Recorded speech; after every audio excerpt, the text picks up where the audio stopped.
A desigualdade voltou a crescer no Brasil em 2025.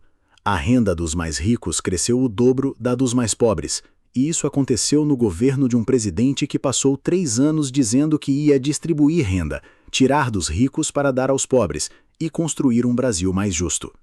Hoje eu vou te mostrar por que isso não é coincidência, é consequência direta do modelo econômico do governo Lula, e os números provam.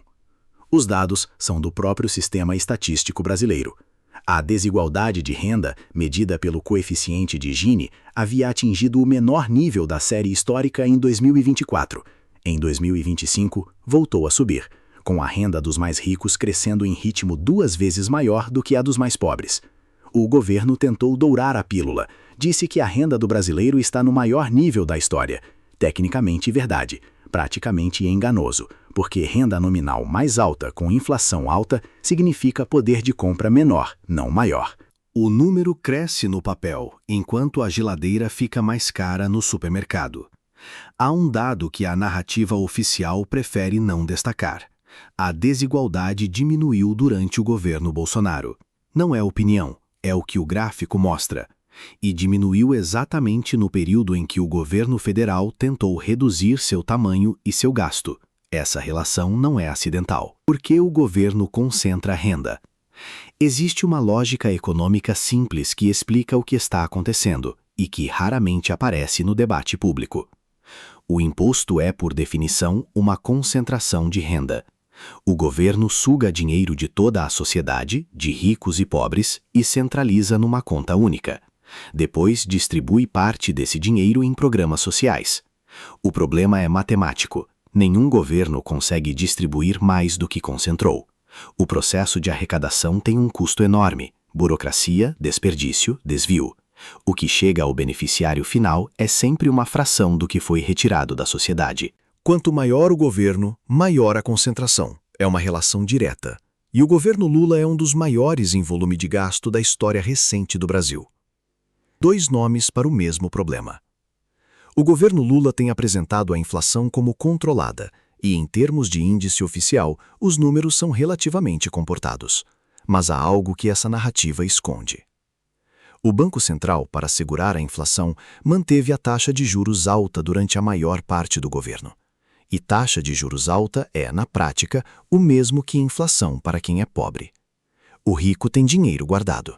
Taxa de juros alta significa rendimento maior nas aplicações financeiras. O rico ganha mais quando os juros sobem. O pobre não tem reserva. O pobre precisa parcelar a geladeira, o fogão, o celular.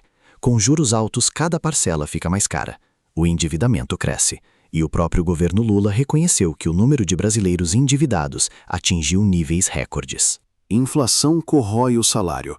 Juros altos encarecem o crédito. Os 2 instrumentos cobram mais de quem menos tem. E o governo que gerou a necessidade de juros altos ao gastar além do que arrecada é o mesmo governo que diz estar do lado dos pobres. Bolsa Família, pé de meia, luz para todos, gás para todos. O governo Lula multiplicou programas de transferência de renda durante o mandato. E cada um desses programas tem um custo que não aparece no discurso oficial. Para financiar esses programas, o governo precisa arrecadar mais, ou se endividar mais. Se arrecada mais, cobra mais impostos de toda a sociedade, incluindo dos próprios pobres que consomem produtos com carga tributária embutida. Se endivida mais, pressiona o Banco Central a manter juros altos para segurar a inflação gerada pelo excesso de gasto. Em qualquer dos 2 caminhos, o custo cai sobre quem menos tem condições de absorvê-lo. O programa dá R$ 600 pela porta da frente e cobra R$ 800 pela porta dos fundos, na forma de inflação, juros e impostos indiretos. O modelo econômico do governo Lula não está falhando por falta de intenção. Está falhando porque parte de uma premissa errada, a de que o Estado é capaz de distribuir renda de forma mais eficiente do que o mercado livre. A história econômica brasileira e os dados de 2025 mostram o contrário. Quanto maior o Estado, maior a concentração.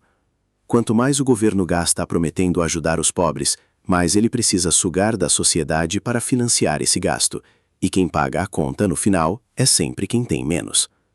A solução não é mais programa, É menos governo, menos imposto, menos interferência na economia. O único período recente em que a desigualdade caiu foi quando o tamanho do Estado foi reduzido.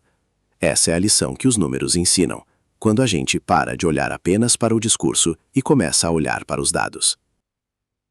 A desigualdade subindo no governo de quem prometeu acabar com ela não é ironia, é resultado previsível de uma política econômica que ignora como o dinheiro realmente funciona.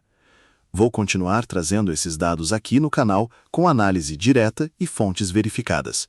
Se este vídeo te ajudou a entender o que está acontecendo na sua vida financeira e por quê, compartilha.